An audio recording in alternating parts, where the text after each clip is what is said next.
Bien, je termine.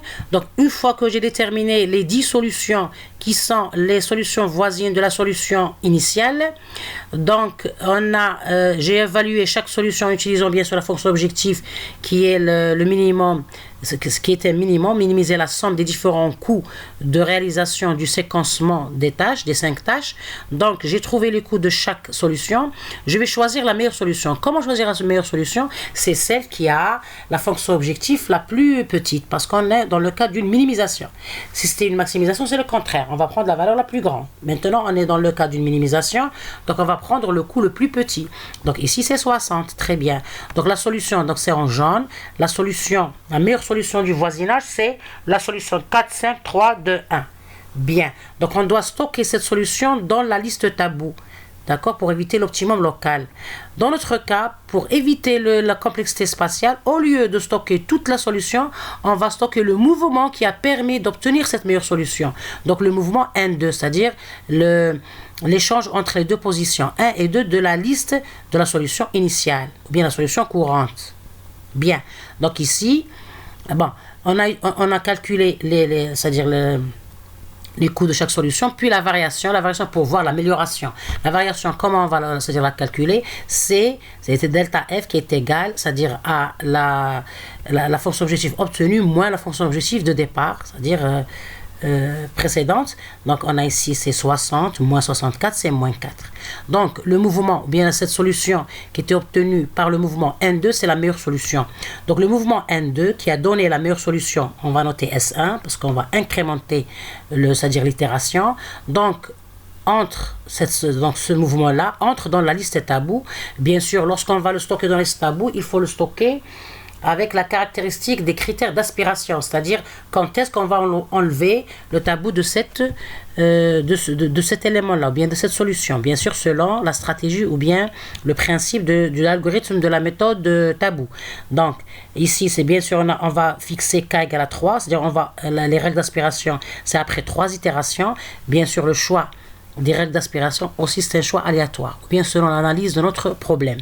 Dans mon cas, dans mon exercice, je vais prendre comme règle d'aspiration k égale à 3, c'est-à-dire après 3 itérations, je peux enlever le tabou, par exemple, du premier mouvement stocké qui est le N2. D'accord? Donc le mouvement N2 n'est pas autorisé, c'est un mouvement interdit, donc c'est un mouvement tabou qui va être stocké dans la liste tabou. Ici, une remarque importante, le voisinage, comment on a défini le voisinage? Bien sûr, avec l'opérateur de voisinage qui était l'échange ou bien la transposition.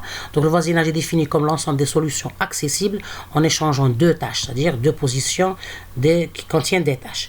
Donc, si la permutation utilisée, elle est de type échange ou bien transposition, donc tous les mouvements sont autorisés. C'est pour ça qu'on a pris toutes les caractéristiques, bien tous les mouvements possibles. Bien sûr, on a enlevé la symétrie, parce que le fait de dire N2, c'est la même chose de dire 2-1. D'accord? Et on a enlevé le 1-1, le 3-3, le 4-4, parce qu'une tâche, elle est réalisée une seule fois. Très bien. Donc, vous voyez qu'on est en train de respecter, c'est-à-dire pas le calcul, mais on respecte les contraintes de l'exercice, c'est-à-dire les données de l'exercice. Très bien.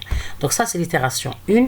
Elle nous a permis de sélectionner le meilleur voisin, de stocker le mouvement qui a permis de trouver cette meilleure solution dans la liste tabou.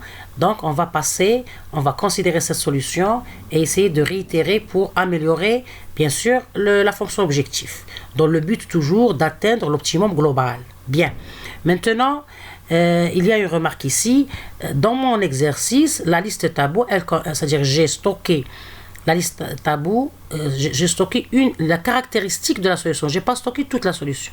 Ça ne veut pas dire que c'est pas permis, on peut toujours stocker la solution complète.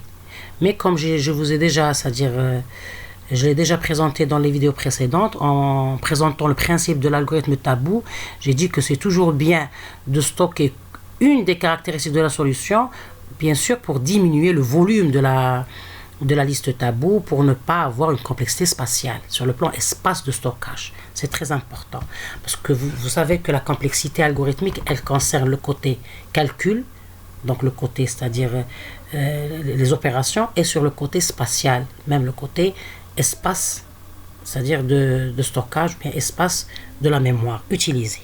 Très bien. Donc on va passer à la solution, bien à l'itération suivante qui est itération 1. Donc on va incrémenter 0 plus 1 égale à 1. Donc on va passer à l'itération 1. Avant de passer à l'itération 1, je vous donne ici la structure que je considère pour la liste tabou. Donc pour la solution initiale S0, je considérais la structure comme une liste de 5 cases. Chaque case contient une tâche. Et puis, ici, c'est-à-dire selon le séquencement de la case, c'est-à-dire de la liste, il y a la position de la tâche. Donc ici, la première case, la position de la tâche 5, c'est 1. La deuxième case, la position de la tâche 4, c'est 2, etc. Donc si on dit le mouvement, par exemple, 3, 4, ça veut dire qu'on va changer la case 3 avec la case 4, c'est-à-dire on va échanger la tâche 3 avec la tâche 2. Vous voyez, donc le mouvement, c'est la position de la tâche dans la structure de la solution, dans la liste de la solution. Très bien. Maintenant, concernant la structure, parce que c'est important la structure de données, parce que c'est ces structures-là qui vont nous permettre d'implémenter ou bien de programmer notre algorithme sur le computer. Donc ici, on a notre structure de la liste tabou. C'est une liste ou bien c'est un tableau qui est formé bien sûr d'une demi-matrice, parce qu'on ne va pas considérer le côté symétrique et on ne va pas considérer la diagonale principale, c'est-à-dire une tâche ne se répète pas ou bien ne s'exécute pas plusieurs fois. Elle s'exécute une seule fois. Donc c'est pour ça que c'est la structure. On a dans les colonnes, c'est-à-dire ici, les colonnes, c'est la tâche 2, je commence par 2 parce que déjà je vais considérer le 1 comme une ligne pour avoir tous les mouvements possibles, toutes les permutations possibles qui est égale à 10. Parce qu'on a dit que le cas de l'échange ou bien la transposition, le nombre de permutations c'est n fois n-1 sur 2, n égale à 5. Donc c'est 5 fois 4 sur 2, c'est 20 sur 2, c'est 10. Donc on a ici le mouvement N2, N3, N4, N5, très bien. Puis on a 2, 3, 2, 4, 2, 5. Puis on a 3, 4, 3, 5. Et on a 4, 5. Comme je l'ai noté ici dans le tableau. C'est ça. Tous ces mouvements-là sont stockés ici le tableau pour pouvoir illustrer le calcul. D'accord? Et les permutations, c'est-à-dire faites sur les positions des solutions, de la solution initiale. Mais ici, c'est la structure qu'on peut implémenter pour la liste tabou. Donc, on va considérer cette structure-là. Donc, j'ai stocké le premier mouvement tabou qui était le N2 dans la liste tabou. Donc, vous voyez que je vais prendre la ligne 1, la colonne 2 pour stocker mon mouvement. Comment je le stocke? Donc, je le détecte bien sûr avec la ligne et la colonne. Et dans l'élément, c'est-à-dire considéré, je vais stocker le critère d'aspiration. Donc ici, le critère d'aspiration, c'est après 3 itérations. Et j'ai dit que je l'ai, c'est-à-dire fixé aléatoirement. On peut toujours le changer ou bien l'adapter à notre exercice ou bien à notre problème. Donc 3 ici, c'est le critère d'aspiration. Après 3 itérations, on peut lever le tabou de la solution qui était obtenue avec le mouvement N2. Donc le fait de dire lever le tabou, c'est-à-dire on peut réutiliser ce mouvement pour avoir d'autres solutions ou bien d'autres points, ou bien pour explorer d'autres points dans l'espace de recherche. Donc pour le moment, on a un seul élément dans la liste tabou. Donc vous allez voir que successivement, durant l'exécution de l'algorithme itératif, la liste tabou va se vider et se remplir. Parce que c'est une liste tabou dynamique, c'est-à-dire chaque fois qu'on arrive ici à 0, c'est-à-dire le critère d'aspiration est atteint, on va réutiliser le mouvement. Donc ici, le principe utilisé en général dans les listes tabous, comme je l'ai déjà énoncé dans les vidéos précédentes, c'est le principe FIFO. D'accord? First in, c'est first in et first out. D'accord? Première entrée, première sortie. First ici, je corrige. Et puis je vais prendre ici le I en majuscule pour montrer les acronymes de la nomination FIFO. D'accord? Donc, first, ici il n'y a pas d'Y. First in, first out. Donc F, c'est first. I, c'est in. F, c'est first aussi. Et O, c'est out, c'est-à-dire première entrée, première sortie en français. D'accord? Premier entrée, plutôt, et premier sortie. Très bien.